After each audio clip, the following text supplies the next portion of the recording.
Hey, what's going on, guys? Welcome back to the channel. It's your boy Cyrano, and in today's video we're going to be taking a look at the top 5 budget phones that are the most underrated smartphones that you can get for $200 and under. So we're gonna get started, but do me a favor, if you're brand new to the channel, I truly appreciate you for coming through if you're new, but if you're already part of the crew, salute.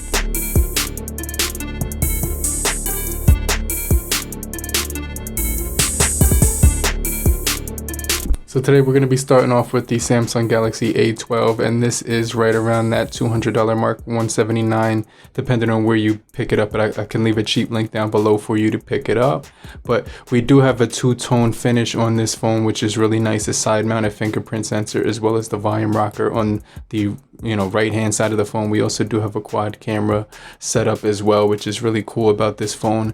You also do get Type-C, headphone jack, SD card support as well, and the side mounted fingerprint sensor is pretty decent. It's not the the quickest that you've ever used in the entire world, but for this price you can't really complain. We have that infinity U notch on the bottom right there as well, so it's going to be pretty solid, and it's going to definitely be pretty cool when it comes to the overall feel in the hand. And the cameras on here are really solid too for the price.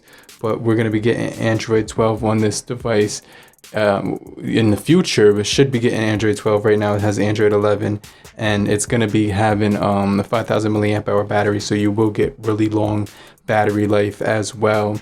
So we're getting a 48 megapixel camera on the rear, which is the main camera. We're also getting a 5 megapixel wide angle. So if you check this out, go into the camera option, and you can see right here that we do have that option right here where you can kind of zoom out at 0.5 for the wide angle, which is pretty cool. But you can also zoom in, so it's like has that telephoto on here. So pretty crazy that it has that on here. It also does give you the option for, if you click right here for more, it's going to give you the option for a macro camera as well. So just a really versatile phone when it comes to the overall camera department. It's really cool that it does have those features. We also do have 4 gigabytes of RAM coupled with the PowerVR GE8320, which is going to be a pretty decent GPU for the SoC on here, but MediaTek Helio P35, which is going to be pretty decent. But I really like this device. Social media, browsing the web, it does do all that stuff really well. You can scroll through most of your social media really quickly. It's not going to open everything the fastest in the world, right? But it will open everything relatively quick. And so if you just if you toggle through Facebook, Meta or whatever, you can get through everything that you need to do. But I definitely like this device for a budget price. It's really solid. Overall scrolling speeds aren't the fastest in the entire world, right? But it's pretty decent. It fits well in the hand. It has a really nice, beautiful display panel on here at 6.5, 720 by 1560 with 264 pixels per inch. So I really like this device for the price. Now let's jump into the next device. Now the next device is the blue G91 Pro. This is one of my favorite devices that released in the budget price point around $200. It supports wireless charging, which is pretty crazy for this amount of money, because you're going to be getting that wireless charging. It's going to be really solid when it comes to the feel in the hand. It's going to have some good weight to it. 5,000 milliamp hour battery on here. We also do get 6 gigabytes of RAM. Facial recognition is on board with this thing, so if you wanted to do that, you could. You also do have the fingerprint around back as well. 1080 by 2400, 20 by 9 aspect ratio, 393 for the pixels per inch. And it's going to have that Helio G90 on here, so you can run Fortnite. You can run a lot of games on here. Type-C for the charging, headphone jack as well. Fingerprint facial recognition as well. Volume rockers, power button on one side, and then on the other side we do have your Google Assistant button on here. What's the weather like right now?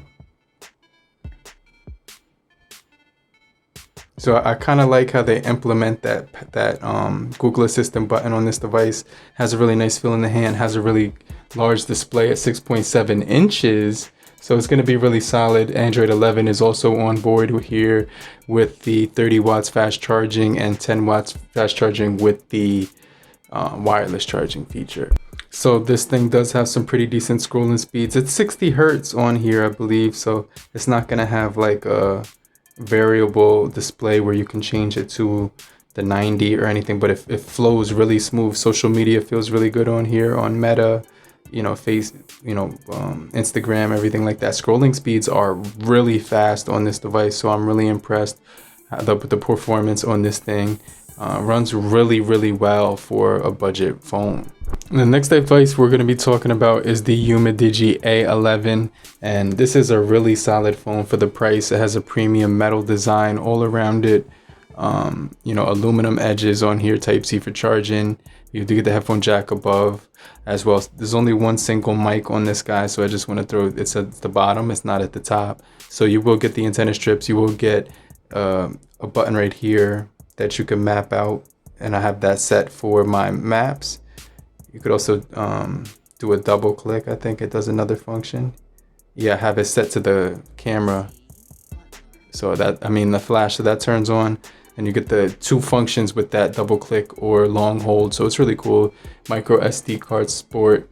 This thing will also be powered with the Helio G25 6.53 inch display. Looks really nice on here, really vivid colors. Also, scrolling through social media on here is also pretty snappy as well. So you can get through app to app without any issues. It's going to be pretty cool when you're browsing through pretty much anything that you want to throw out at this thing. 269 for the pixels per inch. It's going to have that water drop notch as well, which is famous for budget phones. For some reason, it's just really being used a lot. We also have 4 gigabytes of RAM as well, coupled with the 128 or the 64, depending on which one you choose. But it's going to have gyroscope on board, thermometer, a proximity sensor, light sensor, fingerprint sensor, side mounted, and facial recognition on here. But I like the build of this guy, really solid build, and the cameras are going to be pretty cool because it's going to have that 15 megapixel for the regular standard, 8 megapixel for the wide angle, 2 for the portraits, and 8 for the front facing camera. Now the next phone that deserves our attention, that is extremely underrated for the price, is $200, is the Moto G Power 2021, and this phone is going to be really solid for daily use. It's going to be more than enough.